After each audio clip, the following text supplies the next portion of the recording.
Maligayang araw sa ating lahat at welcome back na naman dito sa aking munting channel. Panibagong araw, panibagong video na naman tayo. Sa araw na ito ay may ituturo ako sa inyo na simpleng gabay at simpleng pamamaraan. At kung baguhan ka sa channel na ito, ay huwag kalimutang mag-subscribe at i-click ang notification bell para lagi kayong updated sa mga bago kong videos na i-upload. Gawin ito ang spell upang pagkakaisipin kanya. Mag-ingat ka dahil isang beses lamang ito pwedeng gawin at hindi ka pwedeng magkakamali. Kumuha ka ng maliit na papel at panulat.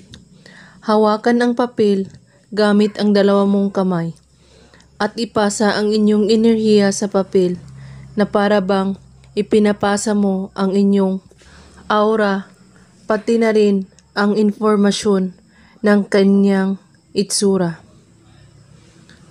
Isulat mo sa papel ang kanyang pangalan at sa itaas ng papel ay iguhit ang simbolo ng hangin.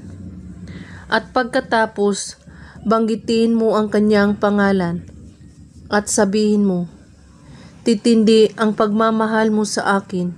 Ito ang aking alay upang ako ay inyong pagkakaibigin at pagkakaisipin." At pagkatapos, pahiran mo ng pawis ang papel at saka mo ito ibaon sa lupa. Mas maganda kung malapit sa inyong bahay. Kung wala kayong lupa, ay ibaon ito sa paso. At kung wala kayong, pwede mo itong sunugin at isaboy sa hangin.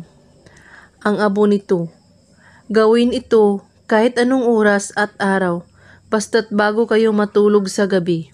At kailangan, kapag gumawa kayo nito, buo ang inyong paniniwala at walang ibang iniisip at pagdududa.